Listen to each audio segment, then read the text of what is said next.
అందరికి నమస్కారం. Telangana film development corporation చైర్మన్గా ఈరోజు నేను ఛార్జ్ తీసుకోవడం, ఈ అవకాశం ఇచ్చిన ముఖ్యమంత్రి శ్రీ రేవంత్ రెడ్డి గారికి, అలాగే ఫిలిం మినిస్టర్ కోమటిరెడ్డి వెంకటరెడ్డి గారికి, వారిద్దరి నమ్మకం ఈ ఎఫ్డిసి ఇటు ఫిలిం ఇండస్ట్రీకి, ఇటు తెలంగాణకి, ఇటు గవర్నమెంట్కి మధ్యలో డెవలప్ చేయాల్సిన అవసరం ఎంతైనా ఉంది.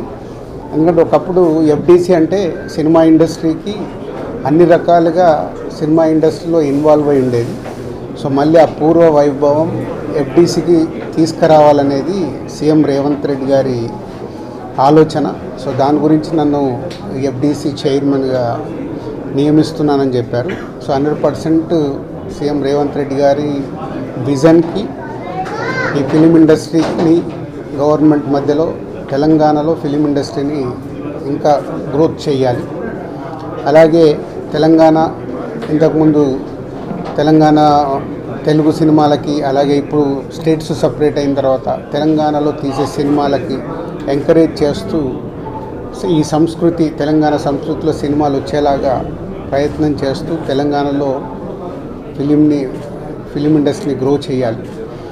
అలాగే తెలుగు ఫిలిం ఇండస్ట్రీ ఇప్పుడు హైదరాబాద్లో, మద్రాసు నుంచి హైదరాబాద్ వచ్చినప్పటి నుంచి ఎంతో తెలుగు ఫిలిం ఇండస్ట్రీ గ్రో అయింది.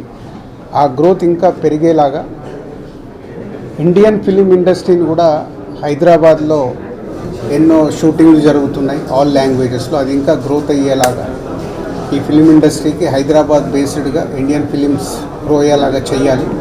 ఇలాంటి ఎన్నో ఆలోచనలతో సీఎం రేవంత్ రెడ్డి గారు ఈ ఎఫ్డిసి చైర్మన్గా నన్ను నియమించారు.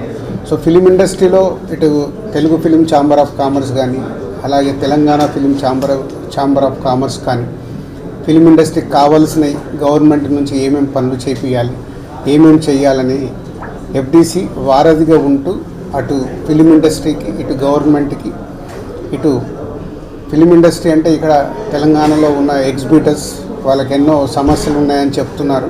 సో గవర్నమెంట్తో మాట్లాడేవి సాల్వ్ చేయాలి. అలాగే ప్రొడ్యూసర్స్ ఎప్పుడు హైదరాబాద్లో షూటింగ్ జరుగుతున్నప్పుడు మాకు సింగిల్ విండో షూటింగ్లు జరిగేలాగా ఇమ్మీడియట్లీ పర్మిషన్స్ వచ్చేలాగా ఎప్పుడు మాకు ఛాంబర్లో డిస్కషన్ జరుగుతాయి. ఈ ఆల్రెడీ వాళ్ళు అడిగిన ఈ పాయింట్స్ అన్నీ ఇమ్మీడియట్గా గవర్నమెంట్ దృష్టికి తీసుకెళ్ళి అన్నిటినీ స్మూత్ చేసి అందరికీ ఈ ఎఫ్డిసి అటు ఫిలిం ఇండస్ట్రీకి, ఇటు గవర్నమెంట్ మధ్యలో తెలంగాణలో గ్రో చేయడానికి ప్రయత్నం చేస్తాం.